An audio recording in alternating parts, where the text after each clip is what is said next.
Sveiki visi. Šiandien pasinersim į prekybos SEO pasaulį. Bet kad nebūtų nuobodu, įsivaizduokim, kad statome pačią geriausią parduotuvę mieste, nuo pamatų iki spindinčių vitrinų. Tad ar esam pasiruošę statyti sėkmę? Manau, kad taip. Pradedam. Gerai, pradedam nuo pačių pamatų. Ir tas pamatas yra vienas skaičius – 53%. Tik pagalvokit, būtent tiek viso interneto srauto atkeliauja iš organinės paieškos. Tai nėra šiaip dar vienas kanalas, tai vandeninas, kuriame plaukia potencialos klientai. Būtent ant šio pamato mes ir statysime visą savo pastatą. Ir jeigu organinė paieška yra karalis, tai štai ir karališkas argumentas. Iš jos ateinantis srautas konvertuojasi 10 kartų geriau. Ne, jūs teisingai išgirdot. 10 kartų geriau nei srautas, tarkim, iš socialinių tinklų. Tai reiškia, kad į mūsų parduotuvę ateina ne tiesiog smalsuoliai, o tikri pirkėjai. Gerai, tai nuo kogi pradedam tas mūsų statybas? Na, kaip ir statant bet kokį namą, viskas prasideda nuo tvirtų, patikimų pamatų. Ir SEO pasaulyje tie pamatai yra techninis SEO. Tai, žinote, visa ta magija, kuri vyksta po kapotu, bet be kurios visas pastatas tiesiog sugriūtų. Ir tie pamatai laikosi ant trijų, sakyčiau, esminių stulpų. Pirmas – greitis, antras – pritaikymas mobiliesiems ir trečias – saugumas. Ir čia, žinokit, nėra jokių galbūt ar jeigu, tai yra tiesiog būtinybės. Būtent į šiuos dalykus Google žiūri pro didinamąjį stiklą. O kas nutinka, kai į greitį numojama ranka? Štai jums skaičius, kuris turėtų priversti sunerimti – -7%. Kiekviena, pabrėžiu, kiekviena papildoma sekundė, kol kraunasi puslapis, gali nurėžti konversijas 7%. Kiekviena sekundė, tai juk tiesioginis, skaudus smūgis tiesiai į piniginę. Gerai, tarkim, pamatus turim, stovi tvirtai, bet juk tuškia parduotuvė, kad ir kokia graži būtų, naudos neneša. Tai kaip į ją prisikviesti tuos tikruosius, geruosius pirkėjus? Atsakymas pasirodo slypi ne šiaip sau, bet kokiuose raktiniuose žodžiuose. Ir štai čia į sceną žengia mūsų slaptasis ginklas – ilgosios uodegos raktiniai žodžiai. Kas tai per daiktas? Tai ne šiaip žodžiai, o konkrečios ilgesnės frazės, tokios, kurias naudoja žmonės, kurie jau, žino, ko nori. Jie nebeieško tiesiog batai. Ne. Jie ieško juodi odiniai aulinukai su pašiltinimu 42 dydis. Ir dabar pats svarbiausias momentas. Galima pamanyti, kad tai kažkokia niša smulkmena. Bet pažiūrėkite į šiuos skaičius. Ilgosios uodegos raktiniai žodžiai sudaro nuo neįtikėtinų 65 iki 92% visų paieškų internete. Tai tiesiog milžiniškas, dažnai neišnaudotas potencialas pritraukti jau beveik apsisprendusius pirkėjus. O kai tas frazės panaudojam protingai, rezultatai kalba patys už save. Įdėjus tokią frazę į produkto pavadinimą, ar tarkimą į URL adresą, paspaudimų rodiklis, tas vadinamasis CTR, gali šoktelėti į viršų net iki 45%. Įsivaizduokit, beveik pusė žmonių, kurie pamatys nuorodą paieškoje, ją ir paspaus. Fantastika. Gerai, puiku. Turim tvirtą struktūrą, turim teisingus žodžius, kurie atveda žmonės, bet gyvenam begalinio skrolinimo amžiuje. Kaip sustabdyti tą nykštę? Kaip priversti žmogų sustotų būtent ties mūsų produktu?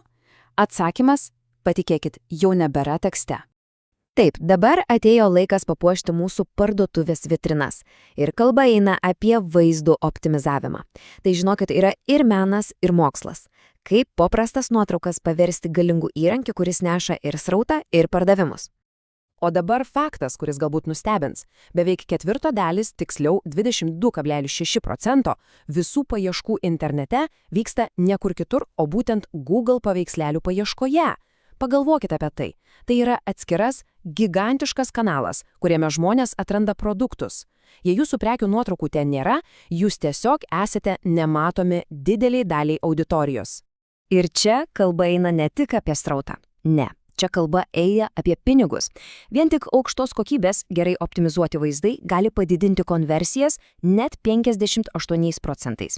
Juk sakoma, kad žmonės perka akimis, o internete šita taisyklė galioja dvigubai. Taigi, mūsų parduotuvė jau stovi, vitrinos tiesiog spindi. Pats laikas įdiegti viduje išmanę sistemą. Na, o kasgi tas išmanusis asistentas šiandien? Žinoma, dirbtinis intelektas. DI, kuris iš esmės keičia SEO žaidimo taisyklės ir duoda, tiesiog nesąžinimą pranašumą. Didieji kalbos modeliai, tokie kaip visiems gerai žinomas ChatGPT, jau seniai nebėra tik žaisliukai. Jie jau dabar realiai kūrė produktų aprašymus, meta žymas, kurios duoda labai konkrečius rezultatus. Reitingai paieškoje gali pakilti iki 15%, o konversijos net virš 20%. Tai jau nebe ateitis, tai dabartis. Bet viskas juda dar toliau. Paieškos sistemos, naudodamos tokias technologijas kaip BERT, dabar supranta ne šiaip pavienis žodžius. Jos supranta visą sakinio prasme, kontekstą, niuansus. Ir ką tai reiškia mums? Ogi tai, kad natūralus, gyvas, į žmogų orientuotas turinys tampa absoliučiu karaliumi. Ir už tokį turinį apdovanojama dosniai. Paspaudimo rodiklis gali šoktėti net 41%. Ir štai, galiausiai priėjom prie to, kas, ko gero, yra didžiausias pokytis paieškos pasaulyje per pastaruosius, gal 10 metų.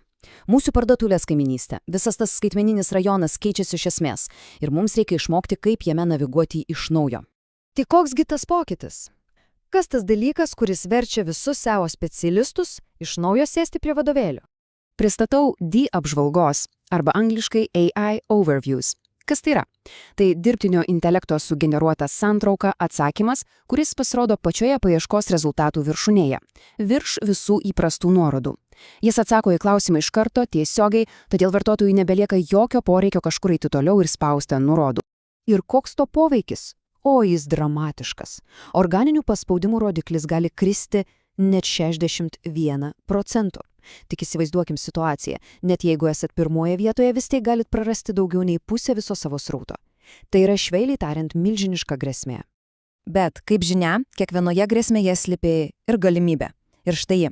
Jeigu jūsų svetainė yra pacituojama kaip šaltinis toje pačioje DI apžvalgoje, paspaudimo rodiklis išauga net 35%. Suprantat?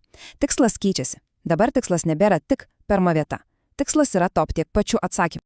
Tai ką daryti? Kaip adaptuotis? Panikuoti tikrai neverta, bet veikti reikia. Štai 3 pagrindinės, svarbiausios strategijos. Pirma, optimizuoti turinį taip, kad jis būtų vertas citatos. Antra, dar labiau sustiprinti techninę sveikatą ir vartotojo patirtis, nes tai tampa dar svarbiau. Ir trečia, meistriškai išnaudoti ilgosios uodegos ir vaizdų paiešką. Būtent ten slėpėsi tie patys motyvuočiausi pirkėjai, kurių DAI apžvalgos galbūt dar nepasiekė. Ir pabaigai, noriu palikti klausimą pamaistymui. Paieška tampa vis protingesnė, vis išmanesnė, bet ar tai reiškia, kad rinkodara mums verslams tampa paprastesnė, o gal kaip tik sudėtingesnė? Atsakymas tikriausiai kiekvienam bus vis kitoks.